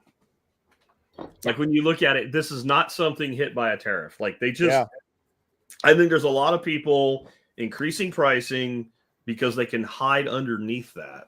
Or you have to increase pricing because everything else within the business went up. Yeah. Yeah. Or, you just, the part you need to take out to like pay for your shit, that went up. So you have to pass that along one way or another. Yep. But I don't think we can rule out, like the tariff is a very convenient excuse. I think just generalized inflation itself, like that's more what we're looking at. Have you ever thought about it this way? Like I'm working this into my new book. The way to explain inflation to somebody that can't grok it is, what if we had like an island right? And it got too expensive to build houses because like one of the few limited things on the island is timber. And there was some, edict that all houses had to be, let's say, a minimum of 1,300 square feet. So the king of the island just declares that they'll reduce the size of an inch by 1/12 and you'll still have 12 inches to a foot, but a foot will be effectively 11 inches. And therefore, the board feet of lumber necessary to build a house will go down by 8.33%, and the house is more affordable. As stupid as that fucking sounds, it corrupts only things measured linearly. When you do it with money, it corrupts every fucking thing in an economy. Interesting. And when you tell somebody you would do that, that's fucking stupid. Well, wait a minute. If that's stupid, let me tell you this. Mm-hmm. Like, and that's, if your ruler is variable, your results are bullshit. Well, the ruler by which we measure the value of fucking everything, not just in America, in the world, because we're the reserve currency, is the dollar. The dollar is variable, therefore all results are bullshit. Yeah. If a redneck hippie can figure it out, then, Tariffs definitely hit coffee beans. I can say that. And didn't you get like boned because like I got boned hard. Bite the bullet and do it, and then like a week later they pulled the tariffs off of it? Sort of, but the prices haven't gone down. Oh, okay. Yeah, so I mean, I don't know what Coffee Spot is today, but yeah, it was the Brazil tariff was the one that was just killing me. But I only bought one bag of Brazil that day. Oh, okay. Okay. Because I was like, this at some point, this is going to break, or I'm just going to put a different bean in my blend, my house blend, because that's what's using it up so fast. And it's that chocolate Brazil bean flavor I like, but I can find that in, Honduras or somewhere else if I want to. So that's just what has to happen. We actually ran out of Brazil at one point. No, Colombia at one point because I couldn't get the organic beans, but I wonder if the reason the coffee price hasn't gone down is because they don't like bring it in every day. Like the warehousers themselves are bringing in a certain amount and then they're reselling to you. And like, do they have to deplete their tariffed inventory before they can bring prices down? And then could they lie about that for a while? No, I'm looking up Coffee Spot price today. They'll price Brazil, for example. It's coffee spot price plus whatever for a specific farm, which they've already bought. And so they're playing a commodity game. Yeah, we're up at 407 today. Okay. So when I was at your house, I was down below 4. Okay. I wasn't at the low, but it was at 3. Is that a pound? Is that price per pound? Yeah. 407. And then it's that plus something for different varieties. And if it's an organic premium Colombian, it's gonna. I was up around $5.50, $6 a pound for some of it. Yeah. Which when I started roasting coffee, it was $3 a pound. Generally 3 to 4. So, but that's really, and so Brian Norton's really helped me understand this part of the business because you can watch it like a stock. Okay. And you can predict when it's at a low and then just lock. And buy the shit out of it. And buy some. As a smaller producer, I don't lock it for the year that way, though. So, yeah. Well, the great producers, they're probably using futures to lock the price. Yeah. And they're doing it by the metric shit ton at a time. Yeah. That was one of the ways Southwest always kept their rates low. They were doing that with gas. Yeah, they're doing that with jet fuel. Yeah. And you're like, why the fuck doesn't American Airlines do this too? I think they do now, but like they were one of the first airlines to like, hey, wait a minute. Guess what we could do? Yep. Well, now Southwest has messed up their brand. Yeah, that's what I hear. I've never really used them, so I don't know, but I heard that they're not what they used to be or whatever. The board that took over basically had them mimic what other airlines are doing. So baggage fees, assigned seating, all of the things that made Southwest a little bit different have been undone this year. Oh, no. And so then there's no reason to pay more. The only thing that made Southwest different was that they cost less. Yeah. And then their service went to absolute dog shit during all the COVID, and they did all the woke bullshit. and it became like the cruise lines of the sky, and you had all the crazy shit happen, and normal people said, I'm not doing this bullshit anymore. Like that's the real answer is you had all the trash, and then they were letting giant monstrous people have 2-3 seats, and they like it was just a bunch of bullshit, and people just said, I'm not going to use your company anymore. What does woke touch that it doesn't ruin? I mean, really, like I can't think of anything, and it's like no one will learn that lesson. Like if it was so great, they would have their own shit. They wouldn't have to go in and infect everything else. Yeah, well, they have woke airlines and woke restaurant, right, and whatever. Like all the just make your own woke brand instead of corrupting brands people actually like. That's just the story of communism, though, isn't it? Like communism is never like Genesis itself and created a great society. It goes in and tries to take over a system. In fact, if you read Marx, like that was his whole predication anyway. We need the capitalist system first, and then the workers take it over. So that its own genesis, it acknowledges it to actually build anything from nothing. You need capitalism. When Target did all the woke shit a couple years ago, like we hadn't been in Target. I hadn't been in Target in probably 2 years. Like if I'm ever in Target, it's once, maybe twice a year. It's run in, look to see if they have the thing I'm looking for. We went into Target this weekend, and it was a ghost town. Like that was when we were there Saturday, right? So Black Friday weekend stuff. Target was empty. There was whatever the capacity should be of Target, it was at 10%. The parking lot wasn't full. There was not customers there. Everything, it looked almost like, not that they had sold out, but the aisles were pushed further apart. It's just not, it's like it's dying. It's like it's dwindling. I wonder how much in-person shopping is, right? There's a whole bunch of that's true. Black Friday being a big bummer, and it doesn't exist anymore. And whatever happened to Black Friday Went online. That's what happened. Yeah, and then it turned into a whole month of Black Friday. Yeah. But at the same time, in the same town, 5 minutes away, Sam's Club was packed. Walmart was packed. There's plenty of traffic. All the projections were that this was going to be a terrible Black Friday. But if you listen to Valuetainment, like Bet David and those guys, they said that it set record highs. Like our Black Friday, we were concerned. Like the year is definitely, it's a lot more effort and promos and stuff to maintain level. But our Black Friday was through the roof. Our Black Friday was as good as like 3 years ago Black Friday. Like we did huge amounts. Like our sales are still rolling through the whole time I'm sitting here. Sale. It's still running. I think there is just a huge piece of that. That the more people figure out how much better it is to go buy, then get in the car, drive to a place, deal with people screaming and yelling, kids upset. Like, I think it used to, I think what made it even last as long as it did, the retail space for Black Friday, was that people had family traditions of like, we all get together, we go out and we go shopping. And I think as people age out, that tradition, like many, is dying. And it's unfortunate for a lot of traditions. I don't know that it's a bad thing for people going to stores. Like, I've never understood it, like the compulsion to go shopping for something to do.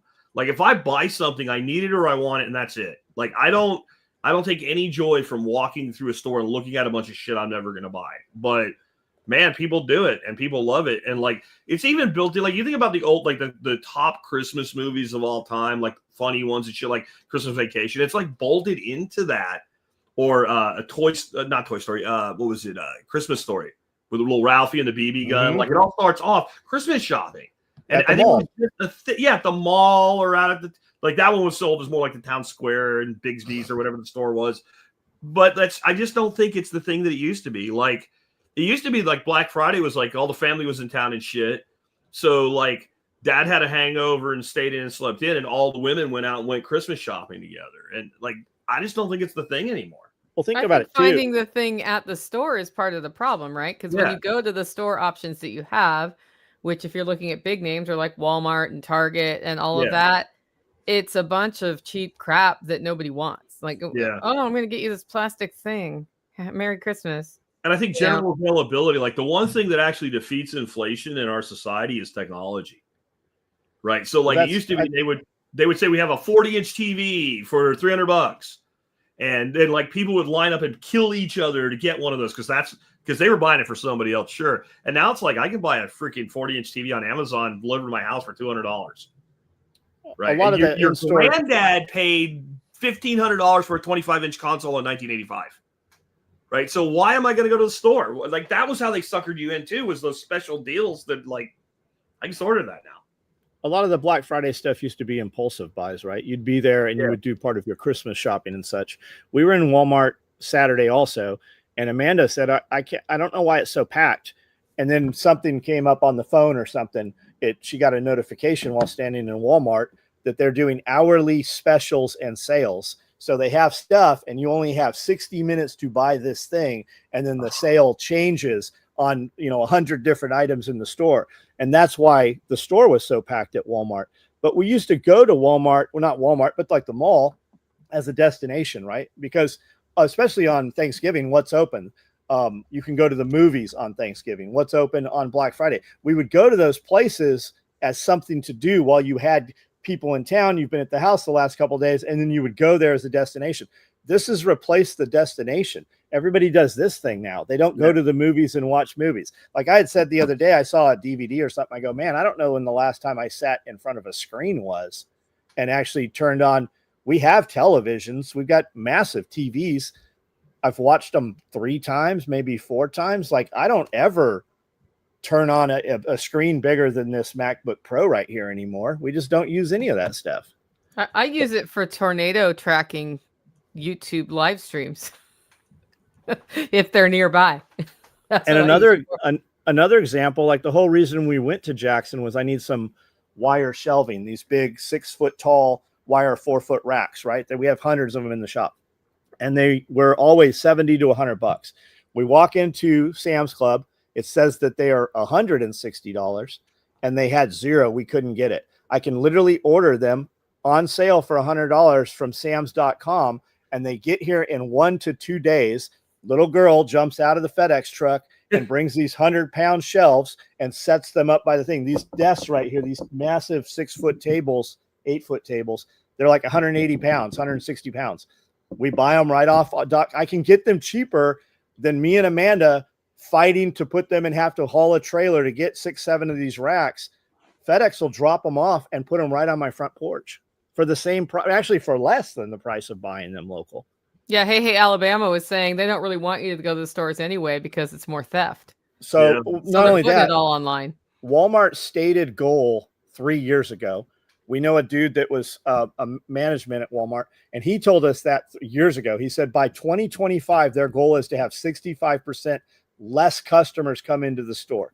They started splitting stores and remodeling, and they basically had mirrored stores. You would go to half the store, pick and pull would go to the other. You ever been in a Walmart lately? Do you notice there's a bunch of people walking around with these carts with these bins picking and pulling orders? Most of the people in your way, most of the people in an aisle are not actual shopping customers. They are people shopping for customers. And Walmart has said now they've pushed it back to 2030, but they do not want to have any in-store shopping. Everything's going to be online shopping.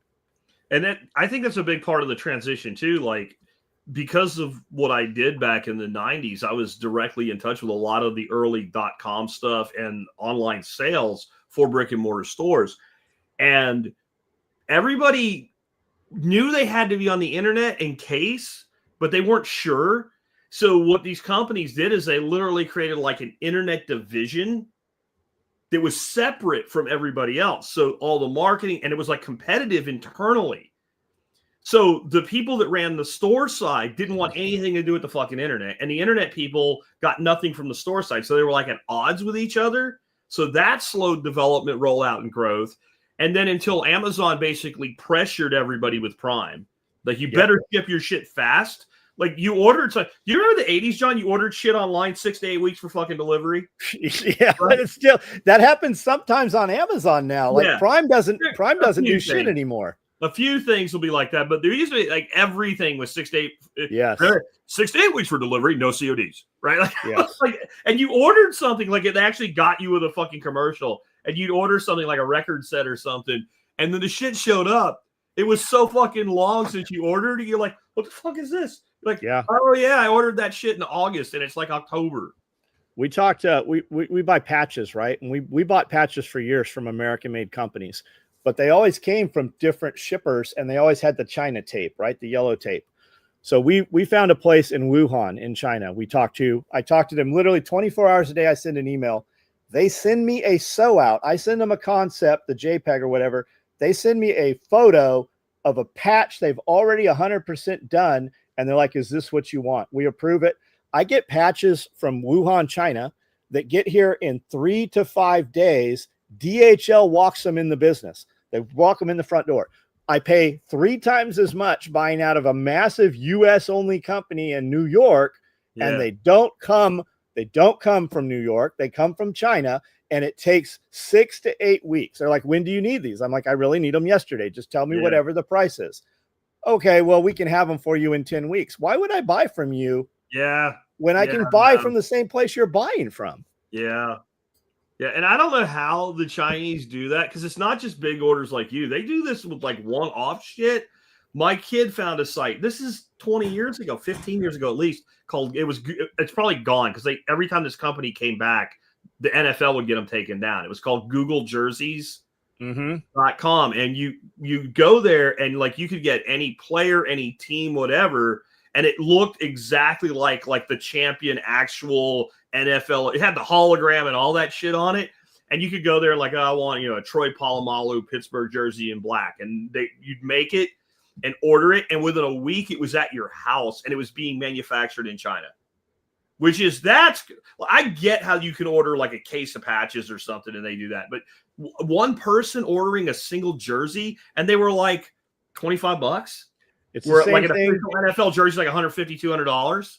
Yeah, same thing. Like we'll use Sticker Monkey or Sticker Junction, or we use several of these different companies.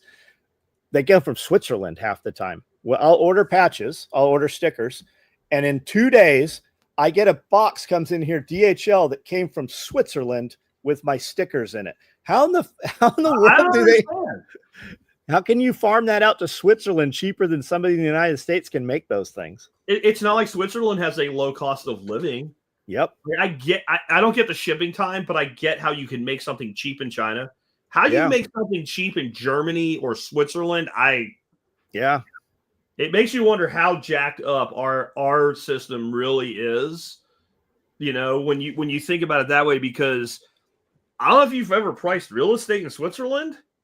But it is not an inexpensive place to be, nor is, a simple meal out or something. So those people are paid very well. And somehow, I think it's automation, though. Like one dude sitting there taking orders and like just, the system is so efficient that you need very few people to operate it. Where I feel like in America, companies hire employees just because they have the money to hire employees. Well, I just heard something yesterday, too. There's a $9,000 tax credit.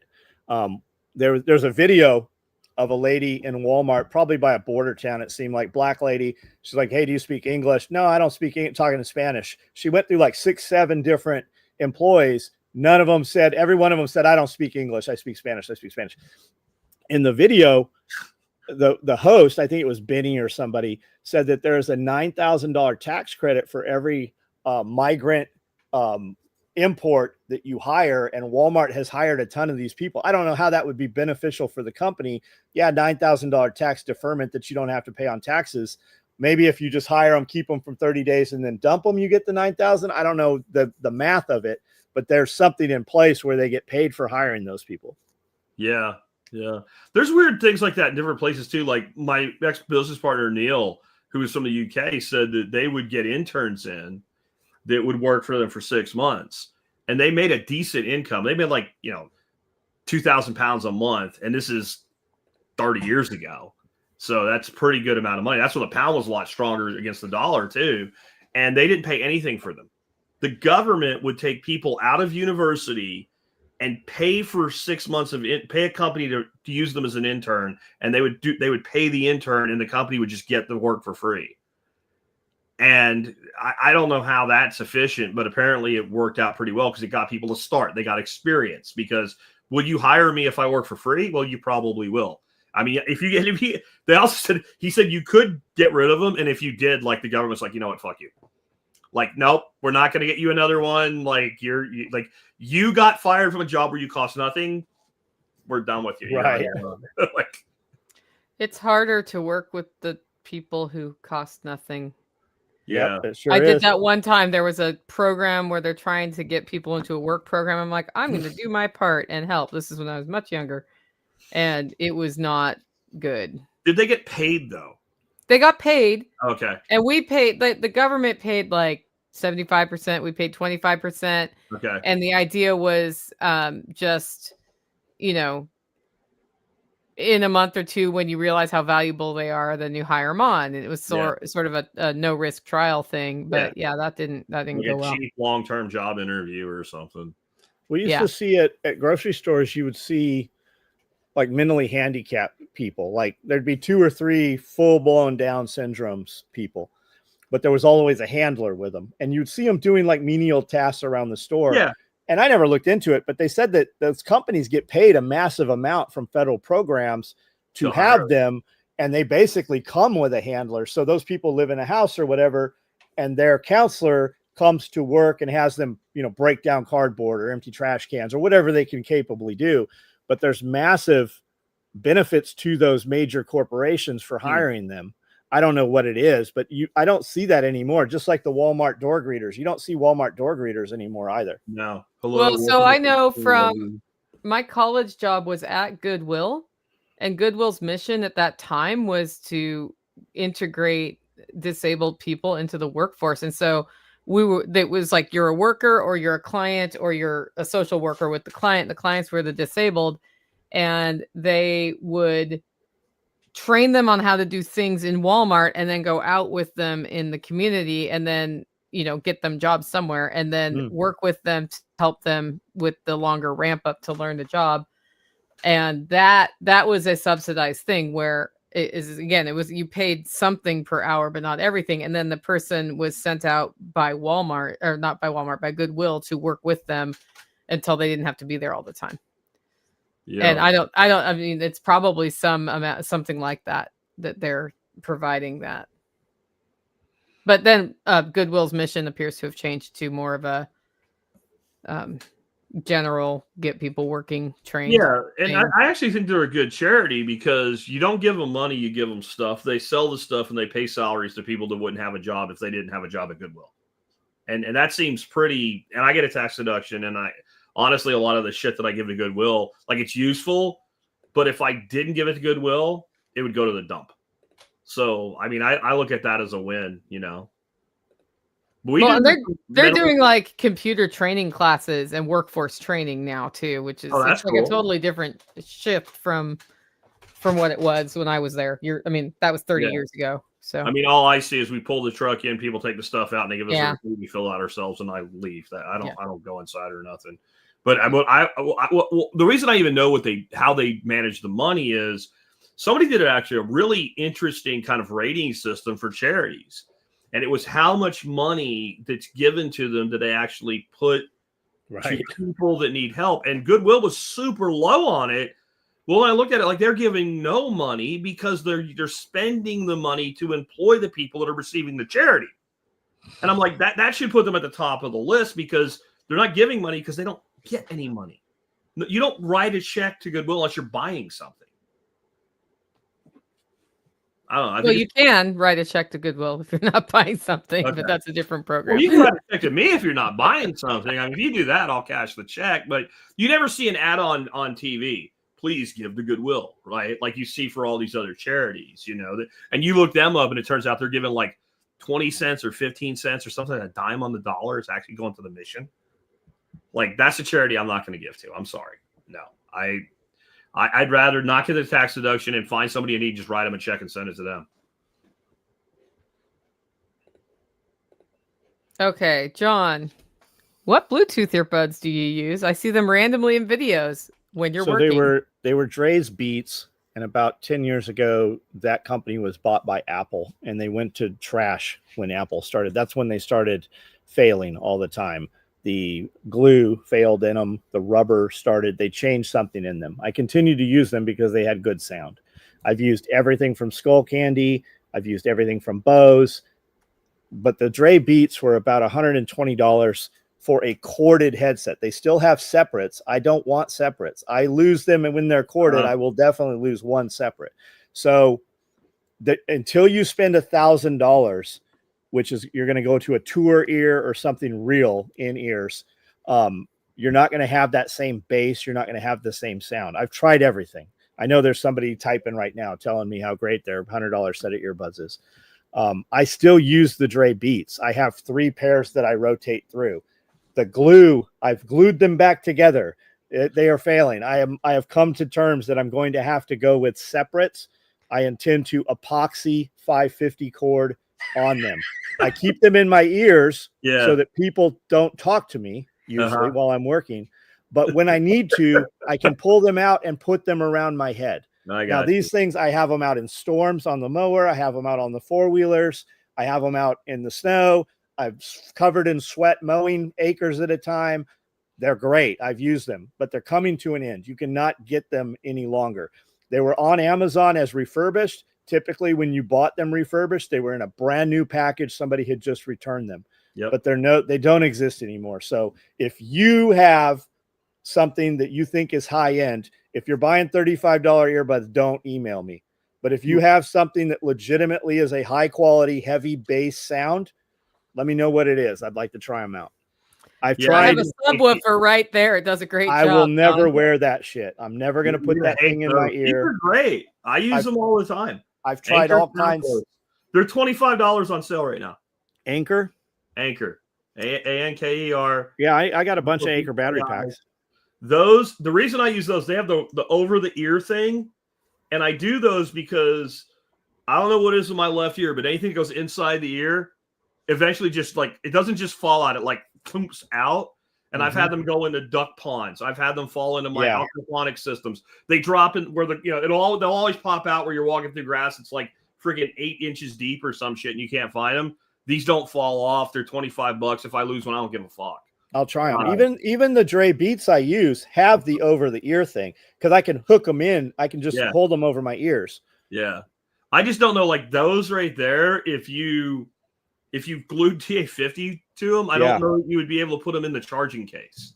Got it. That would be the problem. Got it. Yeah. Every time they go on sale, I buy like an extra pair of them and throw them in the drawer still in the box because they come taped off where they don't draw from the battery or whatever. They were those ones there were like $100 when they came out. Now, what I love about Anchor, when they discontinue something, they just fucking fire sale it until it's gone.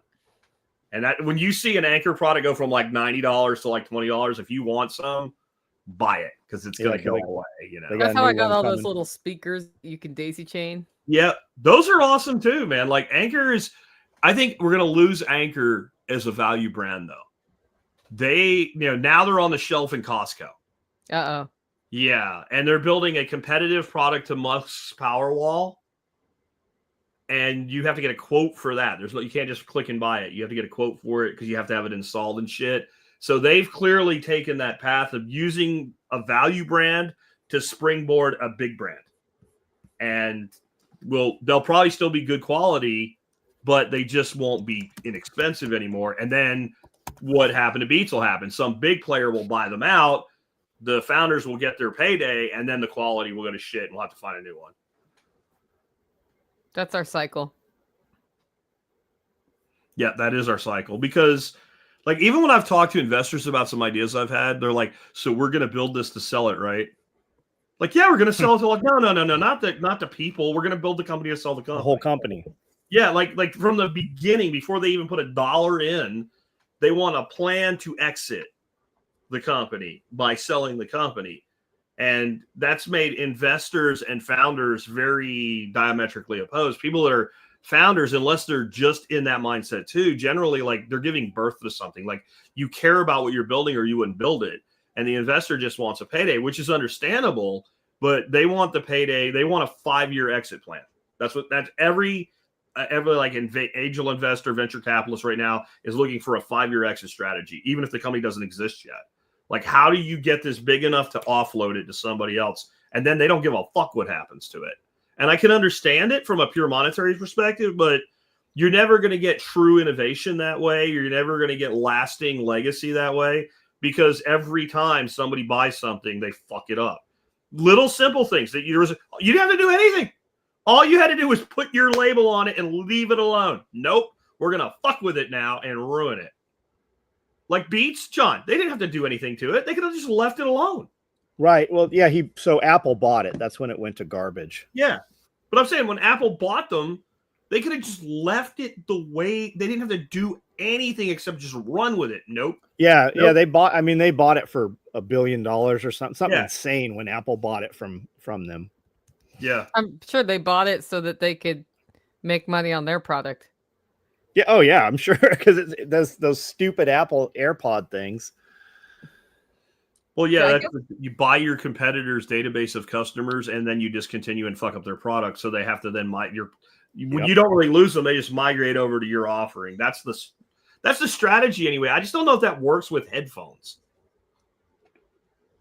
Well, because AirPods are ass. Yeah, they're ass. I end up wearing the big Princess Leia kind. Mm-hmm. Okay. Because those work. Well, they also do what John said. They keep people from talking to you because it's really obvious. That's an airplane headset right there. Yeah. They also, like when you're doing shit that's loud, like running a lawnmower or something, like you can actually still hear. Yeah.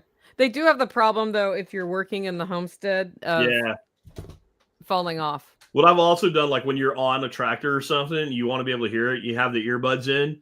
You take a pair of safety earphones, like for the range, and you put them over top, and then you actually have true noise canceling at that point.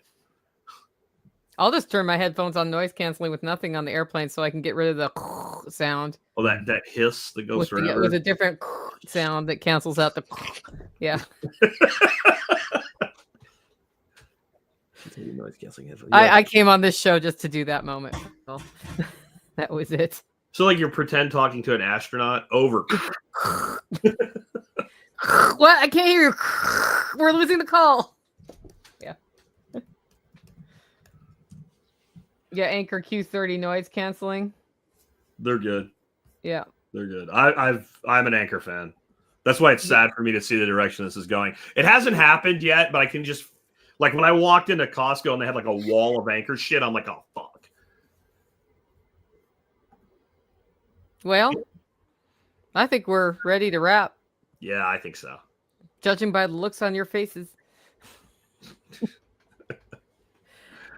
Well, you know what? I'm going to wrap up first because I always wrap up last, and I'll let you guys figure out the rest. I'm Nicole Sauce from the Living Free in Tennessee podcast and Hollow Roast Coffee. Of course, it is gift coffee season. We have sample packs. We have all of these available at hollowroast.com. Don't forget, it is Giving Tuesday.